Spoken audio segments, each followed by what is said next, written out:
Go with this guy. He's going to help you. This guy? Get you ready for later in the show, He's okay? gonna help me. Yeah, exactly. Right there. Right there, Piggy.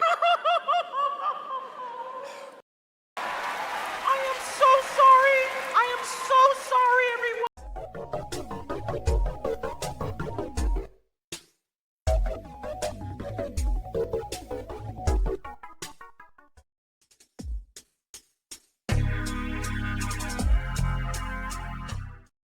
So the Game Awards just happened, and it was an absolute disaster online. No, the Game Awards was awesome. Might have been the best one we've had ever. Definitely the best compared to what we were getting before the Video Game Awards. Other than maybe that one time at Spike TV. Amazing fucking show. All right, that's our opinion. And the Game Award goes to Claire Obscure Expedition 33. Jennifer English! Claire Obscure, Expedition 33. Claire Obscure, Expedition... Laureat Testa. Claire Obscure, Expedition... Claire Obscure, Expedition 33. Expedition 33. And the game of the year is mon ami Claire Obscure, Expedition 33. Expedition 33 absolutely swept everything and absolutely embarrassed the AAA gaming studios. Won everything except one category. This year, the fans selected Wuthering Waves as the winner. Congratulations. And I didn't see very many people upset that The Last of Us 2 won the Best Game Adaptation Award. I'm not mad at it. There wasn't really anything that came out, and adults didn't watch Minecraft. That was more of a child thing, so of course they weren't going to vote for that. And the Game Award goes to The Last of Us Season 2. So I think out of all of these, zombies win.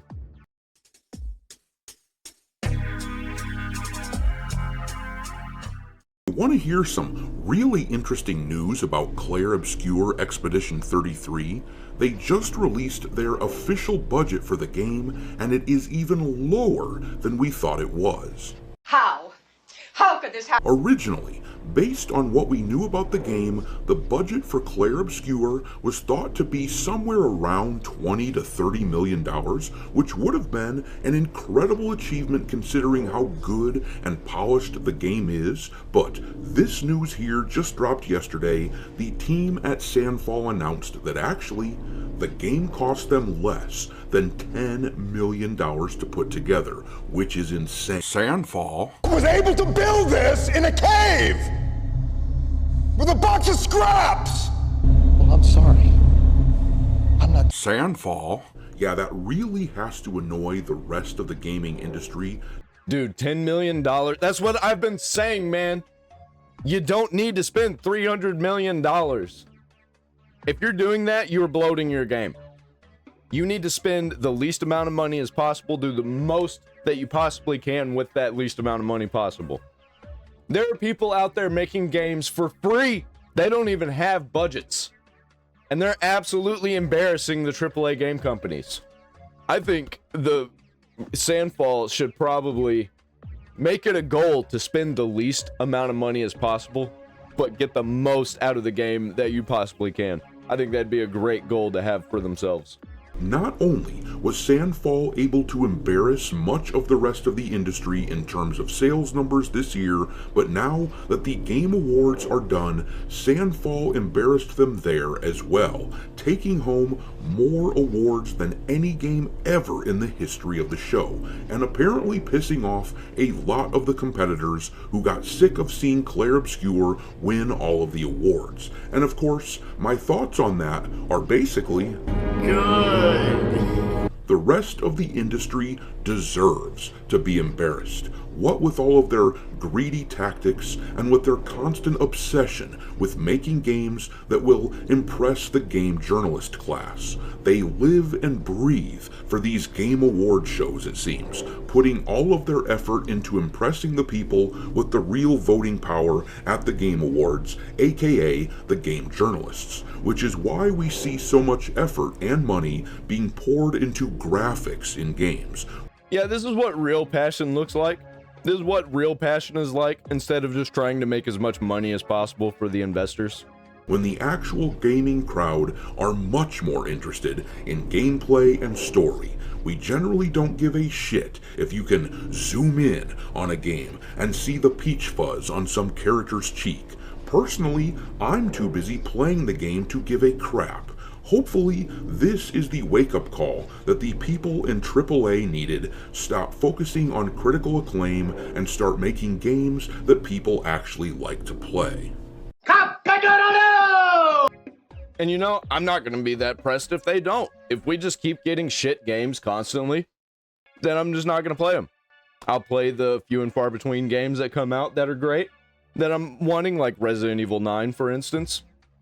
Or I'm just going to go back and play old stuff. Like, my backlog is so deep, I'm going to die before I get through it. And everybody says that all the time. And it's true. Like, I have bought games, didn't play them, never played them. The remake came out, bought the remake or the remaster, didn't play that either. I've got those just stacked up. Anyhow, everyone kind of knew that Claire Obscure was going to have a big night, though I don't know if anyone predicted it would be this big. The X account Pirate Nation breaks it down for us here, writing, Claire Obscure Expedition 33 has won 9 awards at the Game Awards, the most for any game ever. They took home Game of the Year, Best RPG, Best Narrative, Best Art Direction, Best Score and Music, Best Game Direction, Best Debut Indie Game, Best Independent Game, and Best Performance for Jennifer English. Just 2 years ago, as you likely recall, Baldur's Gate 3 scored 6 wins at the Game Awards, and everyone talked about how dominant that was, which should really put things into perspective for how unreal the performance of Claire Obscure ended up being. It is worth pointing out that now 2 of the last 3 years at the Game Awards have been dominated by turn-based combat games. I think this is probably a pretty good sign that reports of turn-based demise were greatly exaggerated. AAA companies do this all the time. Whenever they make shit products, they always say, well, these games aren't profitable. That's why they're not popular. That's why we're losing money. That's why it's not doing as good as we hoped. When really all they're doing is just making shit games. People play good games. At the end of the day, that is it. If you're a company that's saying this, you're just making shit games. Hopefully Square Enix is paying attention to this, because Claire Obscure basically took the formula for what Final Fantasy used to feel like, and they made it their own. And actually, we know that Square Enix has noticed what Claire Obscure accomplished here, because look at this. This is a tweet from the official Final Fantasy VII X account where they wrote, "Huge congratulations to our friends at Sandfall Games for winning Game of the Year at the Game Awards with Claire Obscure." And you've got to think that if the people at Square Enix have even a lick of sense, then they are looking at the results of these awards and thinking to themselves, it should have been me! The problem that these AAA studios have these days is that they think they can just throw money around and that will solve the problem of actually getting people to like their games. Well, throwing money around is what they've always done, but usually in the past, what they would do is throw money at people they think would make good games. But now they think they know better than the people who make games.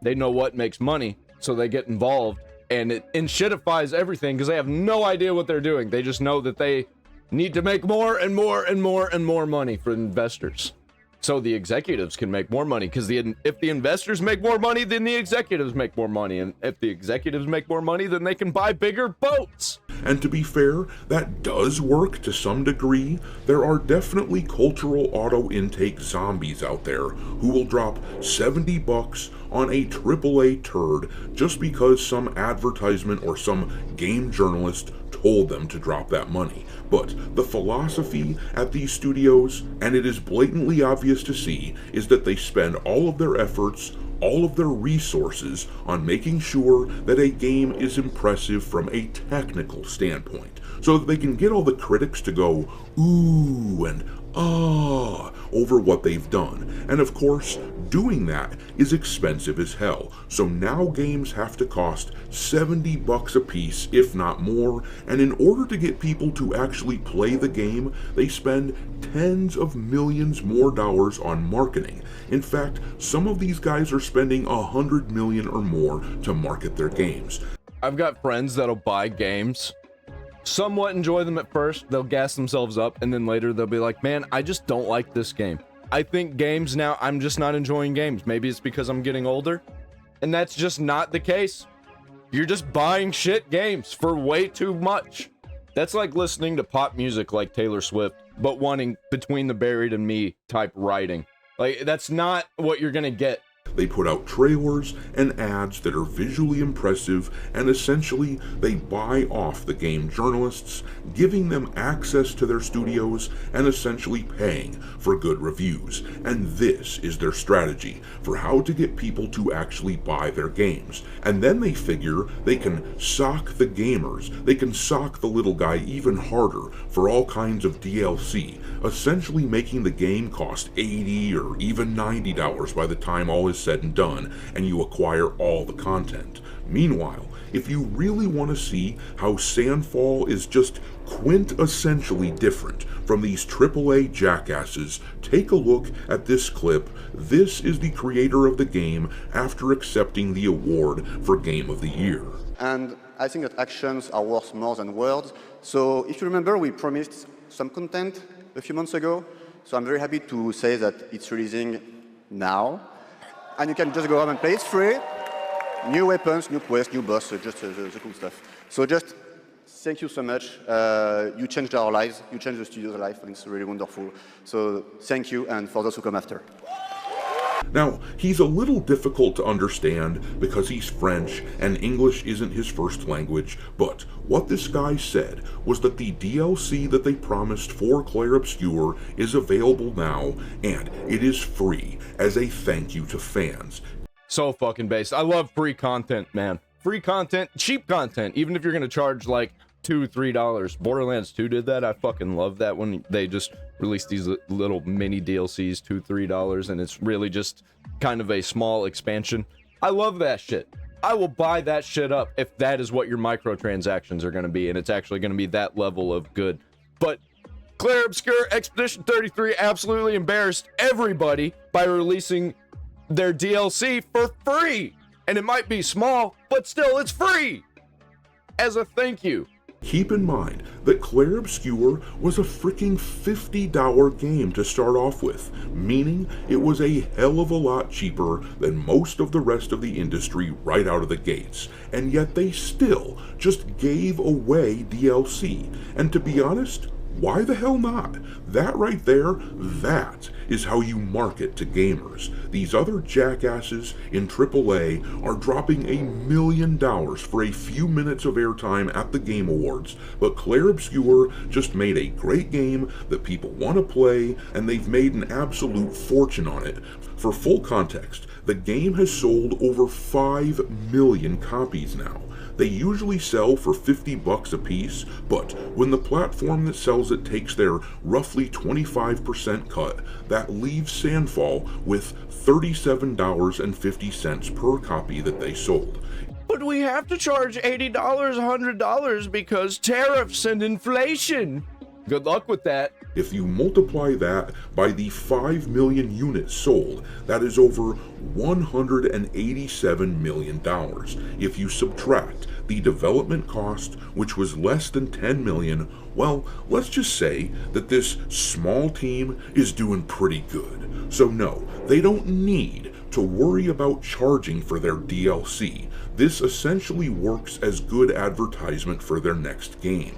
Meanwhile, the rest of the industry is scrambling to monetize every last inch of their games because they go about everything completely ass backwards, prioritizing game journalists over the actual gamers. But I'm gonna leave it there. Claire Obscure completely embarrassed the rest of the industry. They, along with Hollow Knight, showed them how it's done. Do you think any of these AAA companies will actually pull their heads out of their butts? I didn't think I would be making another video on this game in all honesty, but then I started to see a narrative forming that I just didn't agree with, which is why now this video exists. I'm now seeing people online claiming that a game like this is pointless, derivative, and not worthy of what it's being awarded with, and it's not only that, but it seems to me that there are people genuinely angry that a game like Expedition 33 has done what it has. And well, that's just kind of too bad because this is where we are. I mean, that's what these people were saying to us whenever we were constantly not getting what we were wanting. The Game Awards for 2025 actually went surprisingly well for gamers. A lot of titles we enjoyed got wins. We're seeing some epic meltdowns happening from activists on social media over that, but the major takeaway is that the AAA industry has to change or they are going to be overshadowed. I guarantee you they will change. They will do a lot of good stuff for a little bit because they have to, and then they'll start shitifying everything all over again slowly. It'll keep getting worse again. That's how it's been going ever since the beginning of video games, ever since the beginning of corporations, really. Expedition 33 is a phenomenal experience and it deserved to win big at the Game Awards, but this has infuriated a lot of people on the internet, and now not only are sensitive snowflakes on social media freaking out, but the access media is too. Good, I'm glad. That gives me content to go over. These types of people always find something to complain about, and this time it's that Claire Obscure Expedition 33 isn't either a good enough game, or it's unfair that it won multiple awards, or that it absolutely robbed other titles. And listen, it's fine if you liked other games too. In 2025, I personally did. I thought Silksong should have won maybe one more award like in the indie category, but at the same time, I'm not mad that Yeah, I'm not mad. Also, this is one game award. The one video game awards, everybody thinks this is like the definitive game awards, which in my opinion, it kind of is. I think in a lot of people's opinions it is. But also, this is not the only video game award. There were other award shows. There were other things happening. Most of them were just like online, like in online magazines and articles and stuff. This was an actual production, I guess. A little more important. Now, the access media is saying that, oh my gosh, this is so unfair, it didn't deserve all of these wins, which is so funny. So what did? What did deserve all the wins? I don't think there was anything that was better than Expedition 33 that came out. Maybe there were some games that did things better, but overall, Expedition was like the best game of the year, so it got Game of the Year. I mean, I don't know what else to tell you, man. And this image is perfect. Hating popular things doesn't make you an interesting person. It just makes you sound extremely salty. Even if you don't agree with it, don't get mad online. I don't get mad online at things that I don't like. I haven't been getting mad online for years. Probably since COVID, when I realized everybody online was lying to me. Everything was fake. Don't believe what you read. You get a parking violation and a maggot on your sleeve. There are snowflakes saying congrats to the white person game. Yeah, just boiling its success down to the skin color of its characters and the sexuality of its characters. They say that they are not the tourists. They say that they are real gamers, but really they are proving that they are anything but. So yes, Expedition 33 is causing quite a stir on social media, quite a lot of controversy, and now even the access media is coming out saying Expedition 33 didn't deserve to win, which isn't shocking given if the AAA industry falls, they become completely irrelevant.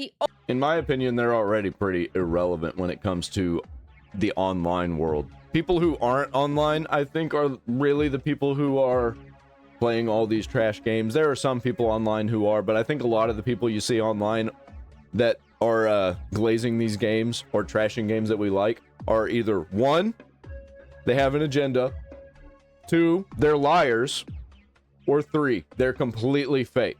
Oh boy, things are getting spicy in video games. They're losing their mind over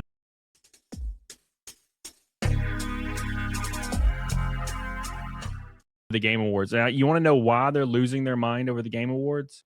It's because Smash JT was invited to the Game Awards and was at the Game Awards, and people hate Smash JT because he makes YouTube content. And I mean, like, you know, the same type of people hate Smash JT because he makes YouTube content, basically calling out games that are overtly woke. Yeah, I just don't know the problem here. I don't see the problem here.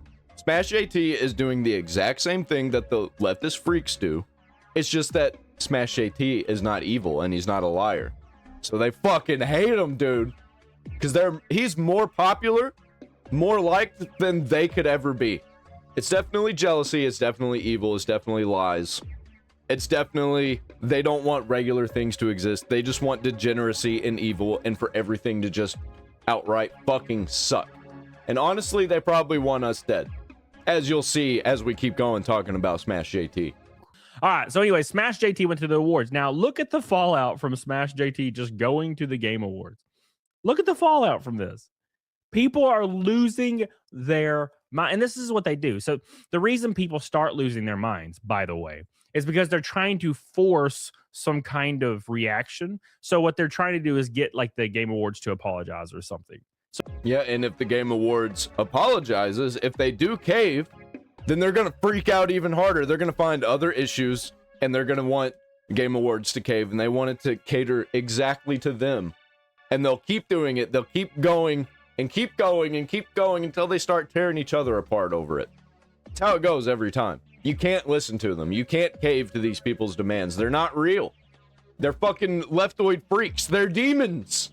So they can claim the W. Keep in mind, it's always about the W, right? And by speaking of W, make sure you like the stream, please. Someone should fight him. So the first person already saying somebody should beat up Smash JT for being invited to the awards. Somebody else says, hey, everybody in the gaming industry is at the awards. The guy who made countless videos harassing you is there. Look at that. Oh, make sure you cancel him. Make sure you get somebody fired, right? Right? Yep. That's what they do. Trying to get everybody fired.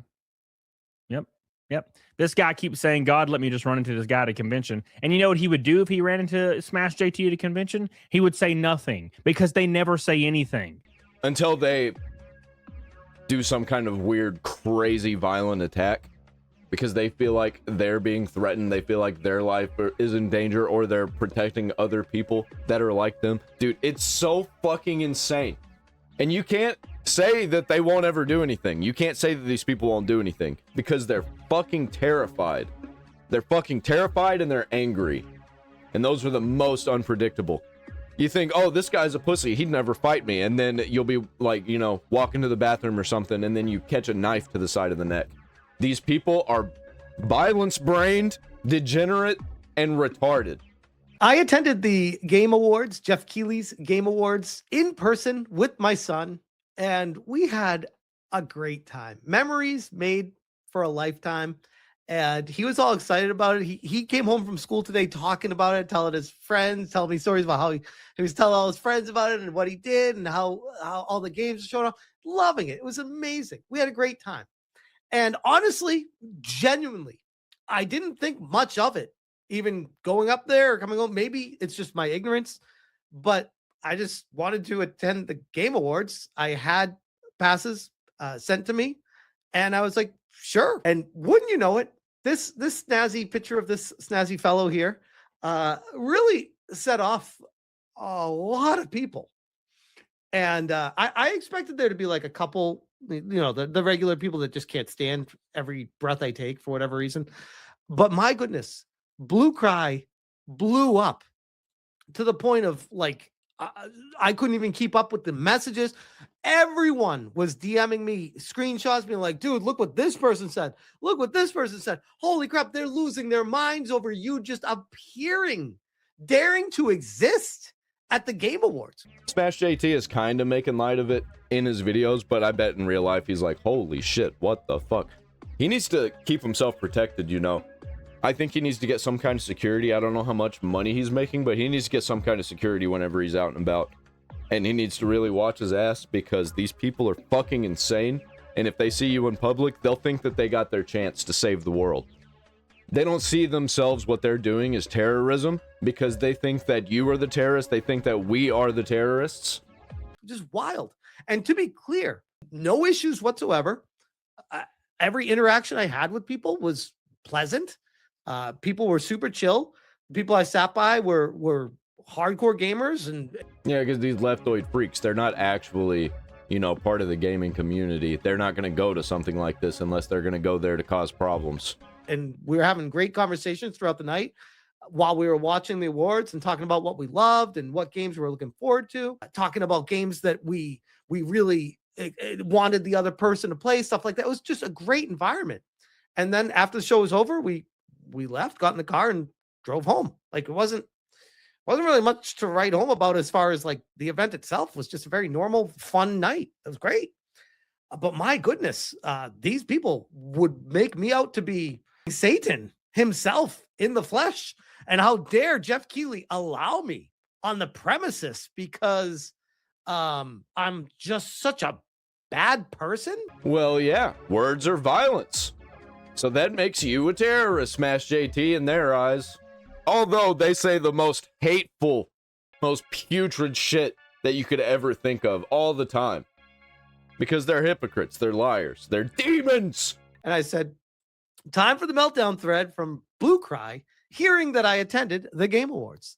First off, former IGN writer Magitech Dad threatens aggressive violence against me and my son for daring to, gasp, have the audacity to attend a Game Awards show, which really is all it was. Braden Marks says, someone should fight him. Why is it always violence with these people, by the way? Yeah, I think you know why. It's probably because they're evil. Why is that the one thing they always devolve to?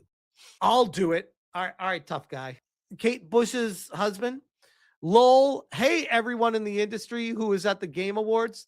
The guy who has made countless videos harassing you is there. And quote tweeted by Magitech Dad. Legitimately wish I'd gone to the Game Awards. I'd have filmed our conversation. Yeah, think of all of the degenerate shit that you could possibly think of, and that's what these people say, do, and think. Okay. What would our conversation have been? Hey, I don't like you, you big meanie, saying things online about people that I like, and they weren't nice things.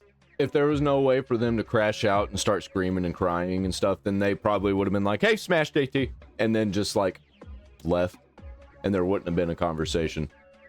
They wouldn't have been allowed to do what they actually wanted to do in a public place. If it would have been like out in public, like at a park or at a store or something, that's where they prefer to meet up with you, because then they can crash out and then nobody will remember who they are because nobody knows anybody in public. Okay. Cool. This is awkward. And anything else? And then he is still seething. Quote tweets again. I think everyone should go say hi to him. That would have been great. I would have loved to meet everyone. I had no concerns about saying hi to people.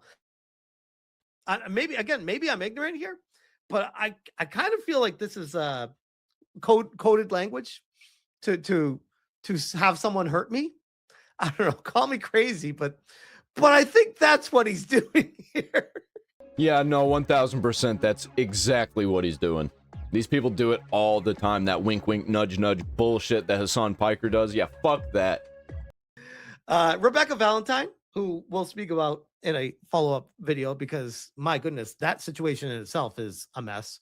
He quote tweets her and says, God fucking just let me run into this guy at a convention. Please. Why, bro? Are you openly threatening me? Because that's actually, I believe, I don't know. I'm not a lawyer, but I believe that's illegal. I don't know. It sounds at least unhinged, bro. And then there's more crash out. Mike Drucker, who is a strange one in himself. I don't know much about him, but I do know he's an odd duck. Sometimes I feel bad making fun of the Game Awards, and then I see shit like this. And he quote tweets it, Magitech Dad. Always make fun of the Game Awards. it's always morally correct because he's really mad that I'm there. So now the Game Awards are no longer part of the cult because I appeared there. So now he has to disavow. Disavow is what V would say. Disavow.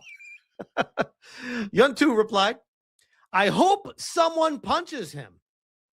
And I hope if anybody tries to attack this guy that they find out. Yeah, if you try and do anything like this to me in public, it's not going to go well for you. And I don't have to physically fight you. Because I'm not gonna. If you catch my drift, you'll be catching something, and it ain't going to be these hands. Okay, that's illegal. Magitech Dad, I get not posting shit from Twitter, but if that's true, then Jeff Keighley has some explaining to do. And then he retweets this Santa Claus guy who quote tweets him. And he says, I'd really like an answer from Jeff Keighley as to whether or not he actually invited a guy known for serial harassing and tormenting. Oh, now do I torture these girls? Do I hang them upside down and light fires underneath them and do crazy stuff? What the fuck goes on in this guy's mind about me?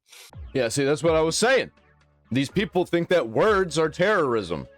For serial harassing and tormenting numerous women in the same fucking room as many of those women. So he doesn't like that I'm reporting on the transgressions of the industry.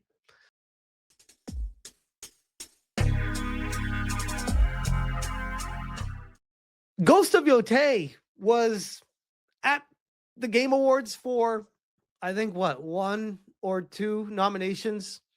It left with 0 wins.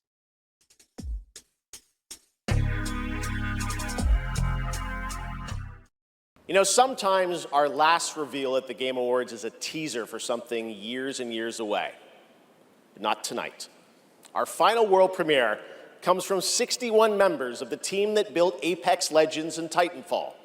4 years ago, the principals founded a new independent studio with the hopes of pushing the shooter genre forward with a new original game.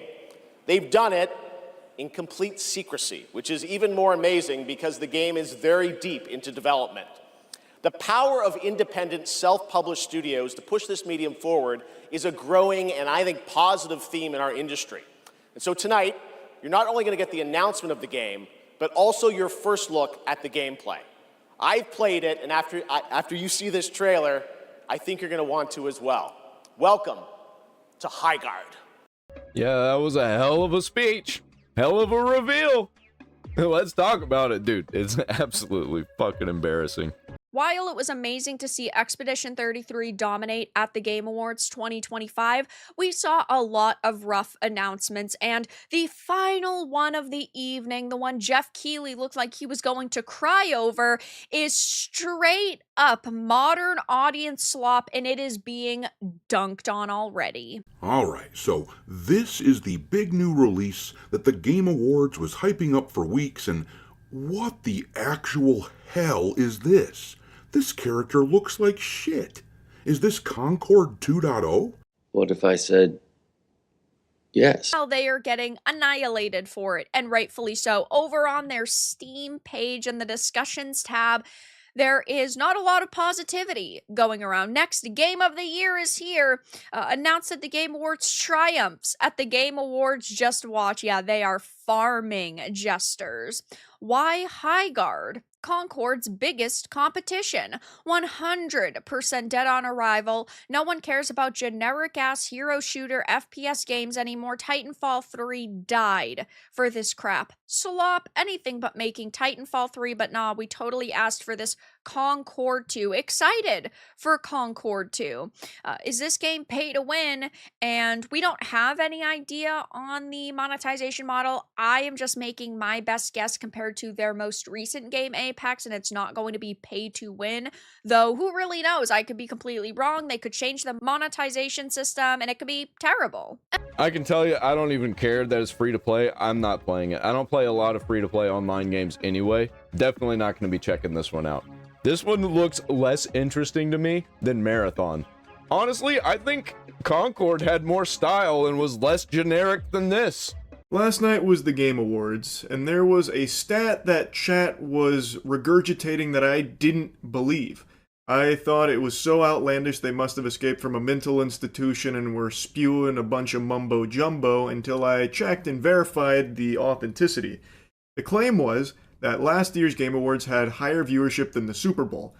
And I said, well, that's a bunch of fiddlesticks, no way. Super Bowl had like 120-something million viewers. It was like the most watched Super Bowl ever. No way the Game Awards beat that. Turns out it did. Jeff Keighley hung his hog on the Super Bowl numbers. 154 million global viewers. Now, Super Bowl is an event that mainly only Americans care about. I get that. Game Awards is international. But even still, those numbers blew my fucking mind. Blew my ass out. So, it is like a super big deal. And I watch the Game Awards every year, but had no idea it was this big. And now that I have this knowledge locked away in the old steel trap up here, it makes the Game Awards final reveal from last night even more odd, just peculiar. Because it is a blunder. That is the most important final reveal. And last night, boy howdy did that one fall flat, unfortunately. And I know a lot of people have criticized Jeff Keighley, like playfully teasing about how he'll overhype things that don't warrant that level of glaze or, anticipation. Where Jeff Keighley will sometimes, get you like biting your nails, like, holy shit, what's he about to reveal? Because he's hyping it up so much. Like, in my numerous decades in the industry, I have never been this excited. This is my honor, my privilege. This is the apotheosis of gaming. I present to you the world premiere for The Poop That Took a Pee 2, as he's starting to get like tears in his eyes for it. And it's like, well, I think you oversold this one a bit, to be honest with you. Yeah, I don't think Jeff Keighley actually plays very many video games, and I think when he does, he gets overhyped about games whenever it's something that's not out yet. I don't think he actually knows what the gaming culture is like, except for what people say on social media and what they want to see. I think that's all that he knows about gaming. I don't think he's actually one of us. But he's pretty good at pretending. Though, one that people point to is from last year where he revealed Okami. I do not think that's a good example of that, because that is not overhyped. That genuinely is extremely exciting. I fucking love Okami and cannot wait for the new Okami. But he does have a history of doing that occasionally, and last night was one of those examples for the final reveal. Our final world premiere comes from 61 members of the team that built Apex Legends and Titanfall. 4 years ago, the principals founded a new independent studio with the hopes of pushing the shooter genre forward with a new original game. If that doesn't put a boner in your trousers, nothing will. You cannot have a more hype introduction than that right there. I wonder how much money they paid to be the final reveal of the night. Probably way too much. Probably enough to get Jeff Keighley to be overhyped like that. Those sentences alone could make the Grinch's heart grow 3 sizes. And when I was watching this live, I actually thought for a moment we might be seeing a Titanfall 3 or at the very least a spiritual successor to Titanfall. But that's where they get you. Jeff's got you eating out of the palm of his hands right now. You're hook, line, and sinker buying into this delusion. Like I have said for a long time, we will probably not see a Titanfall 3. Unfortunately, I think EA is going to kegel on that property forever and never use it for anything ever again because they didn't perform financially well for them. I'm seeing a lot of people online saying like, how is this woke slop? This looks fine. It doesn't look like woke slop at all. You're right. It's not really woke slop. It kinda is. It definitely is in there. It's corporate slop. It definitely screams corporate slop. Even though these games are beloved, I don't think we'll ever see a new entry into this franchise. But I really was starting to buy into the fantasy here because he's mentioning that a lot of people responsible for those masterpieces have broken off and are now pursuing something new together. And you're expecting like maybe it's in a similar vein to Titanfall. You know, Professor Utonium's in the lab and he's putting together all the ingredients of the perfect little shooter. But that wasn't what was on the menu. Instead, what was served up on the plate was a seemingly standard hero shooter. It's like it was made by people who technically know how to make video games, but have no passion to create whatsoever. They just have the passion to create something that will generate revenue. Now, I always have a great time watching the Game Awards. This year I also had a lot of fun watching it. I just really don't understand why they would save this game as their final reveal, which is like always the most important reveal because it's the one that sticks with the viewers the longest. And it's usually reserved for the one that's going to fucking have them, you know, gushing grannies. And having a generic hero shooter be in that place feels really odd, and a lot of people have been kind of clowning on it for it.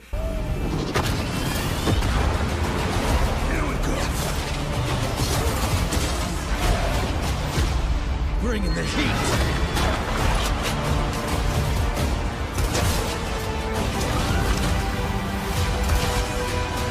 Your light belongs to me. Forming.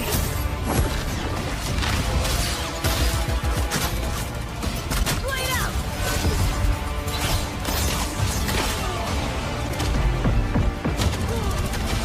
Siege tower coming in.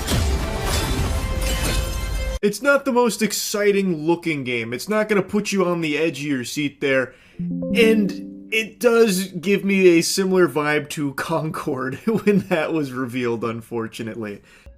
Yeah, I'm not even going to try it out. Even if people say it's fun, I'm just not into it. It's not my kind of game. And that's a huge, huge problem. I think it's not a lot of people's kind of game. I think they're trying to go for a wide audience, but nobody wants it. And a lot of people have taken to calling this Concord 2. Even though the game's not out or anything yet, it does kind of have a lot of similar DNA to it from the look of the gameplay here.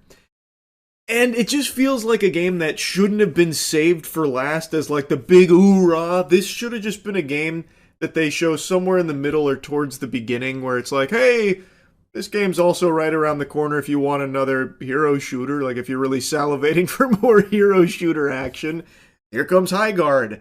Like that makes sense. It just doesn't really compute why they would have this be the final reveal. I think what would have fit here best actually was the Star Wars KOTOR game. They have a new KOTOR coming out called Fate of the Old Republic, and that was extremely hype. I think if they had saved Fate of the Old Republic for the final reveal, that would have been a big pop-off moment. I think they put the best games in the middle now to keep people interested.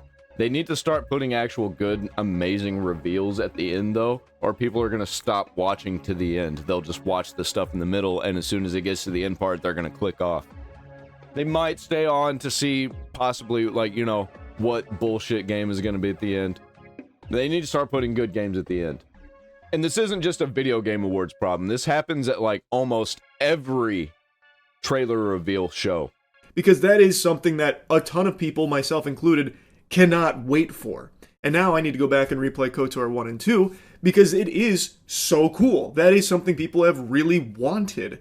Whereas with Highguard, I feel like there's more people asking for the common cold than more hero shooters. And especially from such a talented team that have put together games like Titanfall, you would hope that they'd spread their wings a bit more than just like a hero shooter game. Why do these corporate slop companies keep making hero shooter games like that's something that somebody wants to play? How many have we gotten at this point that have just crashed and burned?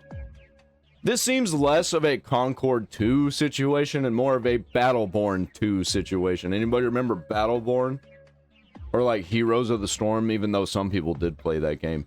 But that game crashed and burned too. So it's just one of those things that is underwhelming for a final game reveal. Anyway, though, I had a great time watching the Game Awards. As I do every year, it's become a tradition, and I always think Jeff Keighley and his team put on a really impressive and really entertaining show, and I really appreciate all the hard work that goes into it. Though I will say, I think this year, there is a lesson to be learned in the amount of nominations a game can get. Oh my god! I've never even seen this. Holy shit! So there's this game called Highguard that just had a trailer released, and people are calling it like Concord 2.0 or the new Concord. You can see this take from Paul Tassi saying, Highguard currently sitting at a golden 1 to 10 Concord dislike ratio on YouTube. Hard to understate how tired people are of new live hero shooters. The craziest thing was to think you should close the show with this, however. Really quick, let's talk about Paul Tassi, though. This is a man who rated Dragon Age the Veilguard 8.5 out of 10. He is absolutely, in my opinion at least, one of those corrupt, compromised corpo journalists. And the Veilguard thing's just one example, but Paul Tassie's been doing stuff like this for a while. My point is, he's also one of the sort of people that never wanted to admit that part of the reason why Concord failed was also because it was filled with DI slop. Like, yes, I can agree that it came out in a saturated genre, and the price point didn't help it. But bro will never admit that the character roster, which is one of the most important things in a hero shooter, was also just DI slop with Concord, you know? And also just like nobody cares. Nobody likes hero shooters. It's like in like 2009 when you just kept getting shown in anime constantly and people were getting so sick of it, man. These sort of people, man, they never want to face the facts. Now, as for this new hero shooter that's coming up, Highguard, that we're talking about for the main topic of this video, we've actually got some of the Concord team working on this one. Genius. For example, over here on their official website for the dev team, Wildlight, they talk about their team. And they've got Jessica Grant, who had worked on Concord and some other games there, and someone else. Where's the other person? Daniel Luna, who had also worked on Concord. Yeah, great people to bring on, that's for sure. You know, recipe for massive success right there. And it looks like Highguard's coming out in a mere, oh, what the frick, the graphic changed. When I was clicking record, it said 44 days. Hold up, let me just refresh the page. Okay, days until launch, 44. 44 days, mark your calendars, guys. That might be a fun one to keep track of. So this shit actually is Concord 2. Holy shit. Like, how did this happen? How did they think this was going to be a good idea? Oh, wait, I know. They're retarded and they don't have good ideas. So I'll show you the official trailer for this game, Highguard, as well as like the first minute or so, which is Jeff Keighley hyping it up, which was another reason people are so critical of this game. They're like, really all that hype for this? I don't watch the Game Awards and I wasn't familiar with their like protocol, but apparently they normally share a giant important reveal for last. And this was their final reveal this year. So it's getting like extra mocked for that reason too. Like real shill moment. They're really trying to present this thing as like the next big hero shooter. And I think the game looks really generic and mid. Oh, and you know they're fucking hating it over. You know Jeff Keighley is hating this shit. Because this is going to be a meme for years. Everybody's going to talk about it. This isn't going away. Like, we'll be making videos about this moment 10 years in the future, 20 years in the future. Hey, remember when that terrible reveal happened? Definitely looks generic and mid in my opinion. And two of those characters also have that really boring, generic, modern audience sort of haircut that for some reason you'll see AAA devs just loving. They always love to use that one. That said, yeah, definitely not as bad as Concord though. Everybody hates Highguard. Highguard is apparently shaping up to be Concord 2. You are going to have, check the IGN trailer for the dislikes. Let me see, Highguard. Highguard. Where is it? Already dead on arrival. You know what? I'll watch this in a minute, but let me go back and I'll look at it right now before I do that. And so, this game is sick. Oh, it's sick. Oh, wow. Oh, man. It's going to be so good. Anyway, so the official trailer right now, this is so bad. 34,000 downvotes. Oh, yeah. I bet this is going to go great. Oh, I can't wait for this to come out so we can all talk about how much of a disaster this is. And hey, if it ends up being good, if it ends up not being a disaster, then hell yeah, we get a good game. So either way, it's going to be a win for me.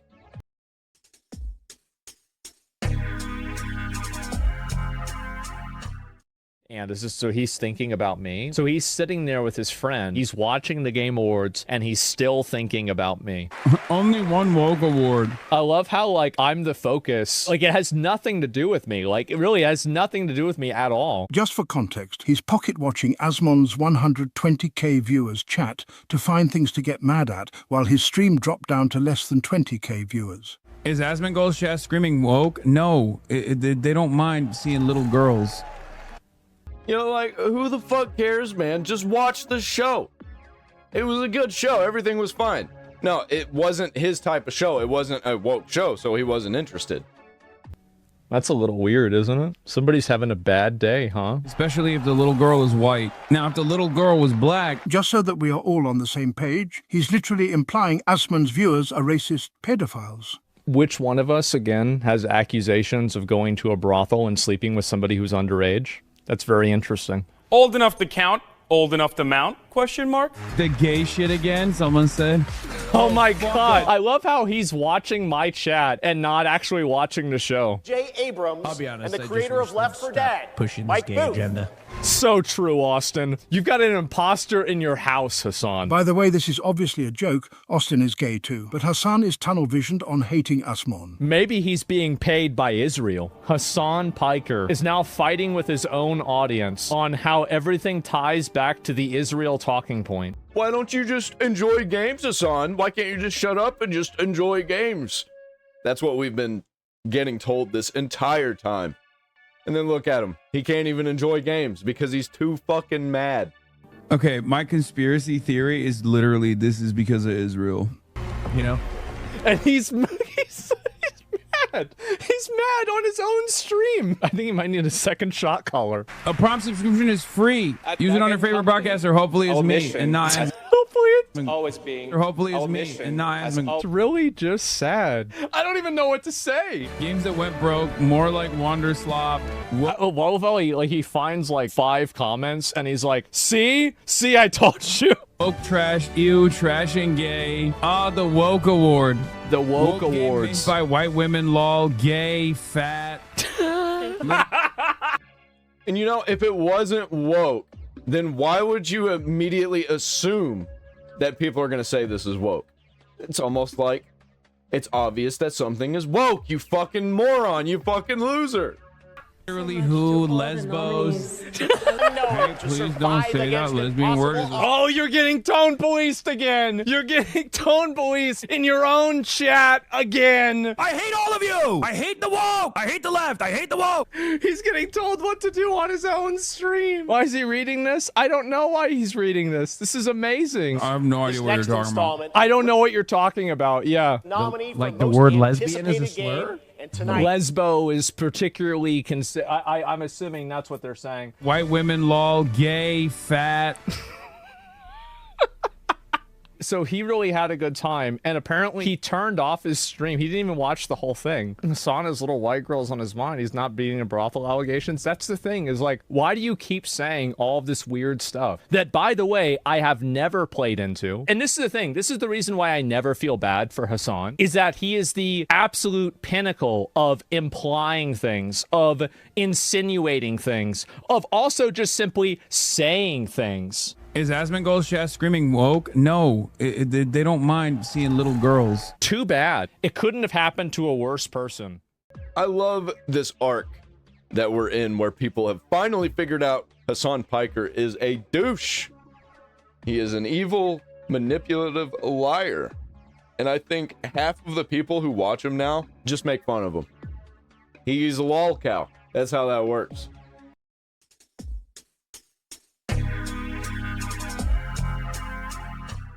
Pretty video game characters always cause epic meltdowns on social media, and that exact same thing is happening with the new Lara Croft design, because there are quite a few people saying that this is a ridiculous model due to the fact that she has false eyelashes and she looks too much like a supermodel. You want to see my complaint? You want to hear my complaint about it? I think it looks too different throughout the trailer, and I think they're using AI to generate it. Which, I mean, if it's good, it's good. Hopefully it's not slop. I hope the gameplay is good because it looks good, but it also, a few times her face looks different than other frames, and I'm just thinking like, oh, this seems like it might be AI generated, or at least partially. At least it doesn't look like AI slop. It's just kind of got some red flags. This is Tomb Raider Legacy of Atlantis. Yeah, I saw with Jay yesterday. Yeah. So what are your thoughts on this version of Lara Croft? It's fine. Honestly, I think that this is actually an amazing step forward. So I like how they accent the S there. That's one of their they're trying to show, hey, we're not woke anymore. Look, we showed her ass, so we're cool, right? And I'll tell you straight up, my opinion on this is she's got a very cute face, a very girl next door kind of face. I'm like, I'm down with that. I don't have any issues at all with the face. I really don't. I don't really think anyone does. Honestly, I think that's actually the consensus. Honestly, I think and not to push back on you here, Smash JT, too much, but I think the breast situation is becoming a meme more than becoming a concern. I think they're definitely trying to downsize the size of her tits, but I don't think it's that big a deal. If they want to change the design of Lara Croft, if they want to make Lara Croft look better, and honestly, I'm not a big tits guy, so I don't really care. What I care, though, about is the gameplay. Is it going to be good? Is it going to be as good as the original, or even better? Doubt it. Because I don't trust these people to actually make a good game. They can make something look pretty using AI, but I've played plenty of pretty games that were just boring slop. A lot of Unreal games out there. Okay, that's fair, but here's the issue I have is they showcased the ass right at the beginning, but they cut to her without showing the assets. They cut away from them, so you can barely see anything right there. And it's like they're forgetting the main draw of Lara Croft is her assets. That is what she's known for. And by not highlighting that immediately, it tells me that they're trying to curb what you think about with this game away from her assets to the gameplay. And the gameplay will carry the game. And I guess it's a matter of perspective where I'm saying, I hope the gameplay is there, but my expectation is I want to make sure we have Lara Croft. And if they reduce the breast size ever so slightly with every iteration, it's the boiling the frog where it's like you don't really notice it because like 20 years later, it's like, yeah, she's just flat chested now. I think a lot of people that are saying like, oh, we got to take the W. Nope, I ain't letting them have a win. They can go fuck themselves. They're going to go all the way or they can go fuck themselves. I think I'm on Smash JT's side on this one. Because if you give them an inch, they'll take a mile. They'll take 10, 20, a million miles. They can go fuck themselves. I do not trust them. Every iteration is just a little bit less, a little bit less, a little bit less. Because like, no, I understand exactly what you're saying because it's like, okay, we're boring the frog, and then we're also giving it to another frog that's also in a larger boiling pot, and you just don't trust it. Here's kind of where I'm at. Where I'm at is one, Kata made a really good point of that. We're seeing the acrobatics for one. Two, she's hot, and I know the breasticles are kind of a thing right now, but she is at least hot. No, but at the very end of the day, that's fair, but that's not Laura. That's the problem. Like, I agree, she's not ugly. She's got a very hot body. Yes, I agree with you. I'm literally not disagreeing. I'm just saying that's not Lara Croft. Yeah, I don't think that other guy's getting it. I think he's trying to celebrate too early. And he's just not getting that Smash JT is also on board, but also we're not giving these people an inch because they have shown themselves to be untrustworthy. That's yes, she has some chest there. Then if this wasn't Lara Croft outside of the pixelated boobs, what is Lara Croft in your mind? Enhanced. Then what does that mean? Like larger than this. Not I'm not talking like ridiculous, like this is the problem that we run into with this is you're absolutely right. Like this is like the conversation that's so big that they're just flopping around and they're just massive and it's ridiculous. I'm not asking for that. Smash JT isn't asking for like boobs down to her belly button, is that right? I'm just saying, can we get a little bit more than that? That's all I'm saying. This is more okay. They're forgetting where they came from in order to try to garner a new audience. The moment her face was revealed, the magic was gone. It looks exactly like those AI, anti-woke, make females hot posts. Yeah, and you're ugly. I do agree that it looks like AI, but that was just a fucking insane take, okay. And the other day, just prior to the Game Awards, I talked about these images here, which were supposedly leaked images from an upcoming Tomb Raider game, and it turns out that they were legit. Holy is that real? Now, one thing I want to point out is that some people are still not pleased with how Lara's new design has turned out. Grums posted this image of the new Lara design, and he wrote, yeah, AAA might be starting to figure it out. No, I think they're just pandering. I think they're still just pandering, and they're still gonna make mid slop. It doesn't really matter who or what they pander to. They still have to make good games. Today we're talking about Lara Croft. So if you guys missed it, over at the Game Awards, it was teased that Lara Croft was going to be making a return in a brand new adventure. But what we didn't realize was there was going to be two Lara Croft video games. One is a remake of her original adventure called Legacy of Atlantis, and another one is going to be a new adventure called Catalyst. I can see what they're doing. I don't think it's gonna work. I don't think it's gonna be a good idea. I think they're going for it. Well, one of them's gotta do good, right? Hopefully they both do good, but I honestly think they're both going to be mid, especially with the information that I know about the TV show that we're going to get into here in a little bit.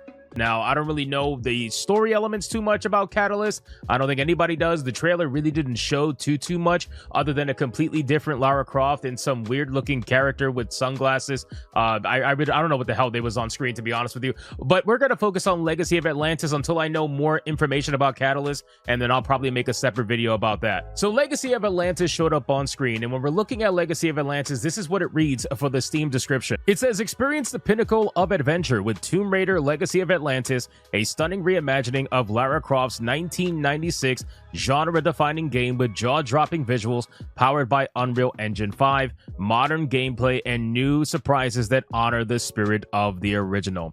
Now, we are obviously going to, let's just talk about the looks, okay? Because that's what everybody wants to talk about. That's what everybody wants to complain about. That's what everybody wants to fight about. And I wish game companies would stop using Unreal Engine 5. Just switch to another engine, create your own engine, something. Stop using Unreal Engine 5. That is another red flag that makes me think that it's going to be mid-tier slop. I am going to tell you my real concern, okay? And my real concern is with Crystal Dynamics and Amazon Studios. Now, Crystal Dynamics has gone on record literally retconning Lara Croft in every way imaginable. They try to say that they don't want her to be a Tomb Raider anymore. They want her to be a Truth Seeker. But it's so funny because they won't name it Truth Seeker Lara Croft. They name it Tomb Raider Lara Croft because they know that without the Tomb Raider name that they don't really have much to go off of. So at that point, why not just make a new IP, make a new franchise? Because they don't have good enough ideas, so they have to ride off of a name of an IP that already exists that people know is great. Like, how do people defend these games and these companies? I don't fucking get it. They know if they change the Tomb Raider name, that people are going to catch on to their BS and what they're trying to do, so they're obviously going to try to be a little more subtle about it. Now, we don't know too much about the story. They say that this is a reimagining of the 1996 original adventure with Lara Croft, and hopefully they stick to as much, to the truth as possible. But to be real with you, I don't think that's going to happen. I think Crystal Dynamics has proven that they have a legacy of retconning and changing things that go with the wind of current social climate. But here's some positives that I'm going to showcase on the screen regarding the entire situation with the Legacy of Atlantis. So looking at this trailer here, the first thing that I noticed from Legacy of Atlantis is that it seems like they brought back acrobatics, which for me, that is massive. The fact that acrobatics was missing in the previous Lara Croft reboots that we had from Crystal Dynamics and Square Enix, that was extremely disappointing. But then it was announced in September of this year, a few months later, that Amazon's live-action Tomb Raider series has named the Game of Thrones actress Sophie Turner as its new Lara Croft, which again, looking at Sophie Turner, I mean, I don't see it. I don't see it. Me personally, I don't see it. Maybe I'm crazy, but I don't see it. But, props to them. It's Amazon. They're going to do what they're going to do. Dude, these corporations are so bad at casting. I don't know what they're seeing in these people. There's got to be some, hands tied up that they have to put these people into their shows and stuff. I don't get it, man. The casting just seems so off for everything. So Amazon is making this show, and I remember specifically Amazon stating that they're going to reimagine Lara Croft with this particular TV show. They're going to reimagine the story and her history and whatnot. So that was already red flag number one. Could the show still be good? Sure. But it's red flag number, actually, it's probably red flag number 3 at this point. But still, this is like a big deal. But here's the biggest deal. Apparently, the Amazon TV show is going to tie into the video games, or vice versa. Either the video games are going to tie into the show, or the show is going to tie into the games. One of the two. I don't know if it's going to tie into Catalyst. I imagine it's going to tie into Catalyst most likely, and not the remake of the 1996 adventure. But still, they're going to tie into the video game. So that's a big problem in my opinion, because once you have that kind of crossover, that means that even if Crystal Dynamics wanted to do something that was faithful to Lara Croft, which I do not believe, but even if they wanted to, they now have to adhere to Amazon storytelling as well, and their script and their nonsense that they're doing over there. So having that kind of crossover is really not going to be beneficial to the video game or the franchise as a whole, in my opinion. These are two studios that clearly do not have Lara Croft's best interests at heart, and even if Crystal Dynamics did, it doesn't matter. Sauce, give me the meat and give it to me raw. Now let's talk about Crystal Dynamics. So now that you know about Amazon's TV show, Crystal Dynamics has been suffering all year long. They have had 3 rounds of layoffs over at Crystal Dynamics because, quite frankly, they just weren't making the money that they needed to make, right? All the way back in March of this year, Crystal Dynamics had laid off 17 employees to supposedly better align with our current business needs and the studio's future success. And then it was announced shortly after that for a 3rd time this year, Crystal Dynamics is making layoffs again. This was all the way in November 2025, where nearly 30 more people are being put out of work to optimize the continued development of our flagship Tomb Raider game. So they've been firing people left and right while working on this video game, which makes you question, if you're working on 2 video games, right? 2 massive video games with the backing of Amazon as well, why are you firing all these people?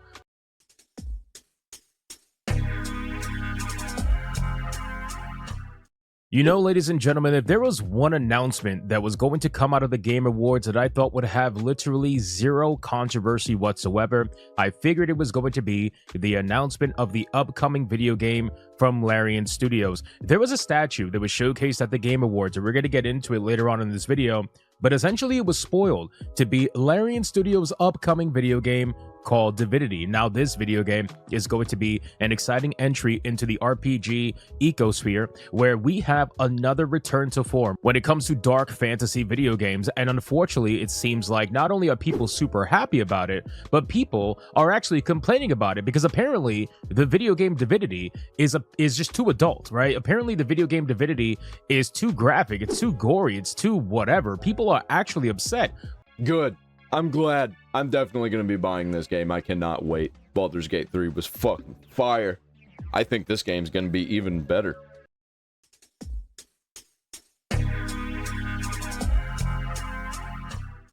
Pirate Nation on X. Square Enix's major shareholder releases 100-page presentation criticizing company management and rallying other shareholders.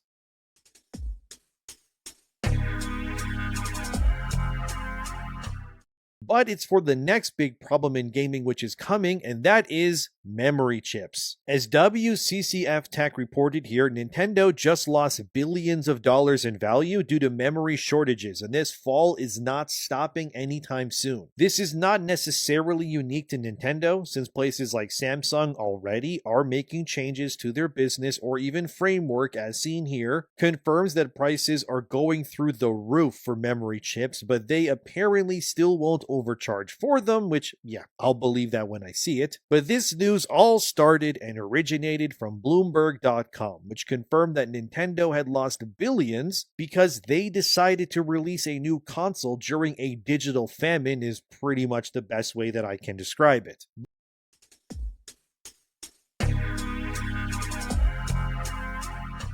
And one of the things that definitely popped off earlier this week was what might potentially be one of the bigger flops of 2025. I think that might be a little crazy considering we had things like Mind's Eye this year, which I played, and it broke me. But the newest victim on the chopping block is more interesting because it's another failure on the pile of live service attempts. And this comes from the Amazon Games published King of Meat. You may remember this announced last year. I think it was at Gamescom. Got a big flashy reveal. It's a party-style game, a fun, lighthearted multiplayer game with some creativity to it, but it has released. Did you know? I didn't know. I talk about video games as my job, and I did not even know until I started seeing articles and stuff pop up saying, hey, Remember this game? Well, it failed. I have literally never even heard of this game. Never seen it, nothing.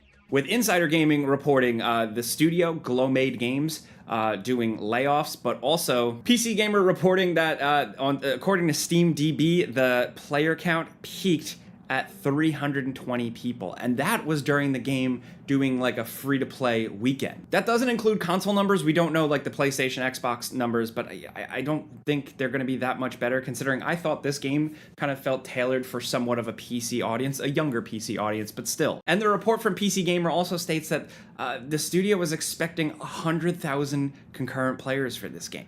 What the fuck? Like, who is this made for? Holy shit, they thought 100,000 people were gonna play this? Dude, corporations have no idea what the fuck they're doing. Holy shit.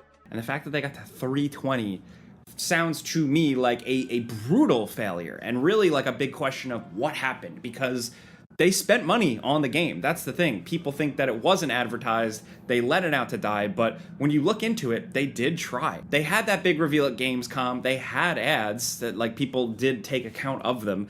They did sponsored Twitch streams, they even did a full-ass Mr. Beast video, like a whole dedicated Mr. Beast gaming video to this game, and it barely made a dent. And that's pretty crazy. Number one, I think some people are really tired of the live service thing, but also on the studio side, for them, I feel like Amazon's not even going to give a shit. For them, they put out a gamble, they spent a bunch of money, hoping they would crack that live service code. They didn't this time around, and they just write it off on their number sheet while a bunch of people get laid off. Well, good. I'm glad another shit game is just completely falling apart, because that looks like corporate slop. It looks terrible, man. Looks like they made it for kids, but they wanted to make it kind of like that cute, creepy vibe that we all liked in 6th grade. Is it the name King of Meat? Is that just like not a good sounding name for a game? It's quirky, but is it gross?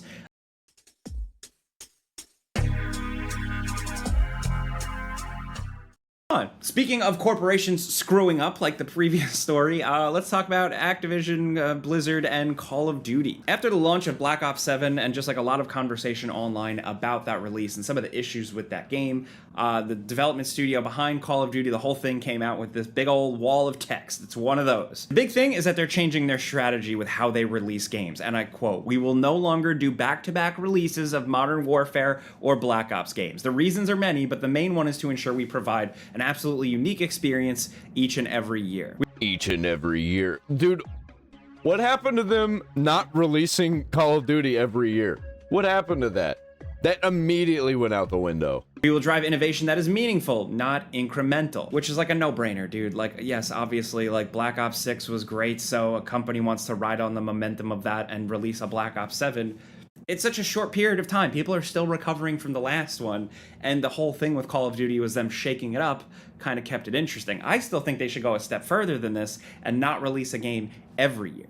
But at least now they're not going to do a Call of Duty Modern Warfare and then another Call of Duty Modern Warfare. Is that enough? I don't know. But the fact that they are admitting some sort of change up, a little bit of a defeat, something like that is interesting. They also announced in this that they are doing seasonal support, like they are still committing to that. They also announced a free-to-play weekend with like free trial for zombies and multiplayer for Black Ops 7 and like a double XP weekend. So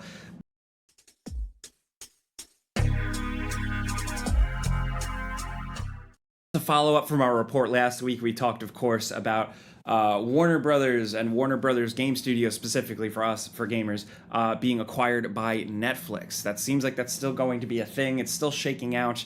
But along with that, a report came out this week from Bloomberg stating that there was a lot that could have been. With EA being acquired by private equity firms and like the whole Saudi Arabia thing, apparently Netflix was considering buying EA at a point. Quote, alongside potential bids for Disney and Fox. Apparently, according to this report, like Netflix was like looking into beefing up their gaming division, not really sure what they were doing, obviously from what we've seen in the past, and they were considering buying EA. Companies all the time do the math, and they're always looking around and they're doing reports on buying other companies. You know, we don't know how far it actually would have gotten, but I just thought that was a little interesting nugget of like a what could have been, or like an alternate history. Either way, alternate history aside, like a company is always going to buy another company. They're all swallowing each other up at this point. This seems like some Borderlands shit where all these companies are buying up each other, going to war with each other, and eventually they're going to actually start going to war with each other with guns.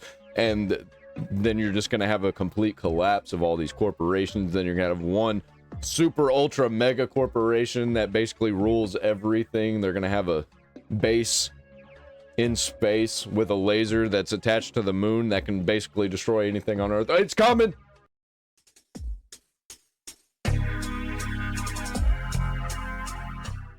Also, Deus Ex Remastered, remember that was announced a couple of months ago?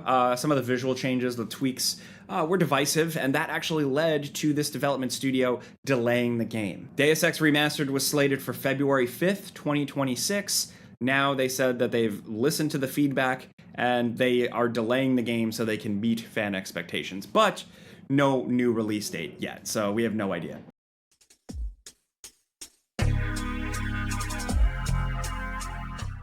Also, in other news, it feels like history is repeating itself, but unfortunately, Dead Space is back on ice. At least if you believe Insider Gaming, reporting from their insider sources on their podcast, they discussed that they heard that from sources within EA that the Dead Space the brand, the IP, is on ice. I'm actually not mad at this one because the longer corporations keep IPs and they keep doing weird stuff with them, the worse things get. So cool. Cut it off right now. We don't need any more.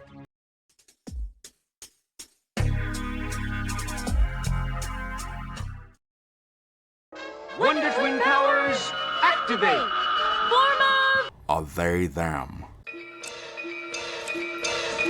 Knew it, I'm surrounded by assholes. Anyways, let's take a peek at what is happening with this live-action Assassin's Creed Netflix show and the non-binary actor that they are squawking about in this article here. This comes to us from Screen Rant, which I will link in the description. Netflix's upcoming live-action Assassin's Creed series adds its first non-binary lead ahead of the series' production start. Every time they do an Assassin's Creed show or movie, it always flops. So why would they think that this is a good idea? This is going to be a super flop. What the fuck? At this point, I think they're doing this shit on purpose. The streamer's upcoming live-action Assassin's Creed show is set to begin production in Italy in 2026. The series is expected to pull inspiration from stories in the video game series without adapting any particular story from the source material. According to Deadline, Lola Pettigrew has been cast as co-lead of Netflix's Assassin's Creed series, leading the series opposite previously confirmed lead Toby Wallace. As of writing, their character in the series has yet to be revealed. And I will say this, at least this Lola person featured in the image at the bottom of the screen there, at least Lola doesn't look like Bella Ramsey from The Last of Us. At least Lola looks like a woman. But I also have to say, I utterly despise the language that these sorts of people try to foist on the rest of us. Yeah, I don't know who this is made for. Nobody's gonna watch this. This is gonna be an absolute flop. I think Charlie probably is gonna watch this and tell us how bad it is. Probably gonna be ultra boring and probably gonna push a bunch of politics that nobody asked for. Like, who wants this? Why is this being made? Who is at the top that is allowing things like this to happen?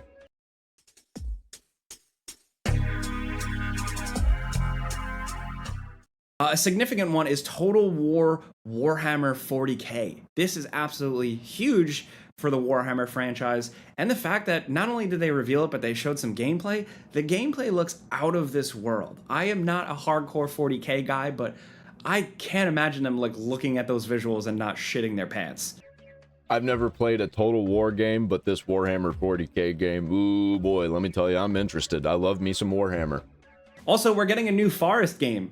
Forest 3. It feels like Forest 2 just happened, but it's now called Forest 3, and it looks a hell of a lot different. It's sci-fi. It's got like weird eldritch horrors to it. I don't know. There's something cooking here. I've never played a Forest game, but this Forest 3 game looks incredible. Gotta say, I love the vibes. I love the colors. It has like a weird sci-fi horror aesthetic to it.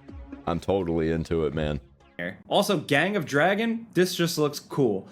We were talking about this after the fact, just calling it like thick Kiryu or like wide Kiryu-san. Like, that's the game, but this could be like a really cool brawler or something going on here. You're basically playing as the guy. You're playing him. You know what I mean? Definitely going to be on my list of things that I'm going to look out for. Also, Mega Man Dual Overdrive. This was like a big hype moment reveal that Mega Man is back, and we're getting another classic style 2D Mega Man game. They made it feel like it's been like an incredibly long time, but I don't know, maybe people have short memory spans. Either way, it's still nice to see Mega Man back in some shape or form, and Capcom confident enough to just keep doing it the old school way and not trying to make Mega Man an open world action RPG, you know, or some shit like that. They're sticking to what they know here. You can go ahead and cook me in the comments. I've never actually played Mega Man. I played a little bit of Mega Man 1, 2, and maybe 3. You know, the ones on the NES I played a little bit of, but I never actually played through them, and I didn't play enough to actually know what was going on. So let me have it. Tell me how much I suck. Also, one last thing we missed was Lords of the Fallen 2. Technically, it's the third Lords of the Fallen game, but like, don't look into it.